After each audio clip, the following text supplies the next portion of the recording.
என் பேரை சொல்ல விரும்பல. நான் சராசரி உயரமா இருப்பேன். இந்த கதை என் வீட்டுக்கு பக்கத்துல இருக்கும் ஆன்ட்டியுடன் நடந்தது. ஆகஸ்ட் மாசம் நடந்த கதை. அவன் கணவன் அலுவலகத்தில் இருந்தபோது எல்லா நாள் போலவே அன்றும் வீட்ல இருந்தேன். எனது பிசினஸ பாத்துக்கிட்டு இருந்தேன்.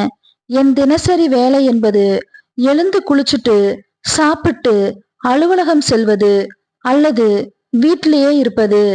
என் பக்கத்து வீட்டு ஆன்ட்டி அந்த வீட்டுக்கு குடி புகுந்ததுல இருந்தே அவள் மீது எனக்கு அவளை பார்க்கும்போது அவளும் என்ன பாப்பா. அவ மாடியில துணி காய வைக்கும்போது நான் பாப்பேன். அவளும் அத பார்த்திருக்கிறா. ஆனா என்ன பார்த்து ஒரு லுக்கு விட்டுட்டு போயிடுவா. சில சமயங்கள்ல என்ன அவ வீட்டுக்கு அழைப்பா. ஆனா ஏதாவது ஒரு பிரச்சனை ஆயிடும்னு நான் சென்றது இல்ல. ஆனா அந்த நாள் வந்தது. நான் என் ரூம்ல பாட்டு கேட்டுட்டு இருந்தேன். அவளது சமையல் அறை ஜன்னல் என் ரூமுக்கு அருகில தான் இருக்கும். அவ என்ன அவ வீட்டுக்கு அழைச்சா. 1/2 மணி நேரத்துல வரேன்னு சொன்னேன். இந்த முறை விட்டுடக்கூடாதுன்னு நினைச்சேன். அவ வீட்டுக்கு 9:30 மணிக்கு சென்றேன். அவ கணவன் வேலைக்கு சென்றுட்டான். அவ குழந்தைகளும் வெளியே போயிட்டாங்க. அவ வீட்டுக்கு சென்று அவ வீட்டை சுத்தி பார்த்தேன். ரொம்ப அழகா வச்சிருந்தா. எனக்கு கொஞ்சம் ஜூஸ் கொடுத்துட்டு பேசிட்டு இருந்தா. ஹால்ல அமர்ந்து இருவரும் குடும்பத்தை பத்தி பேசிட்டு இருந்தோம். திடீர்னு என்னிடம், நான் மாடிக்கு துணிக்காய வைக்க வந்தா எதற்கு என்ன பாக்குறேன்னு கேட்டா. எனக்கு என்ன சொல்றதுனே தெரியல.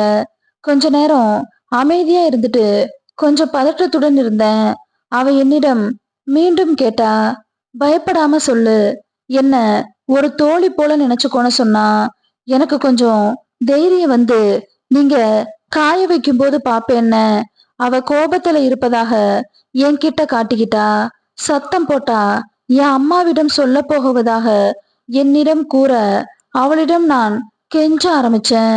அவ எழுந்து என் வீட்டுக்கு போக ஆரம்பிக்க நான் அவ கைய புடிச்சேன். அவ என் பக்கம் திரும்பினா. நான் வேண்டாம் வேண்டான்னு கைய புடிச்சு கெஞ்ச அவ என்ன கவனிக்காம என் கைய விடுனா. நானும் அவ சொல்றதை கேட்காம என்னிடம் இருந்து விலக ஆரம்பிச்சா. ஆனா நான் அவளை விடல. பிறகு இருவரும் நல்ல நண்பர்கள் போல ஆரம்பிச்சோம். நான் எப்போது வேணும்னாலும் அவ வீட்டுக்கு போவேன். அவ கூட பேசிட்டு கொஞ்ச நேரம் அங்கேயே இருந்துட்டு வருவேன்.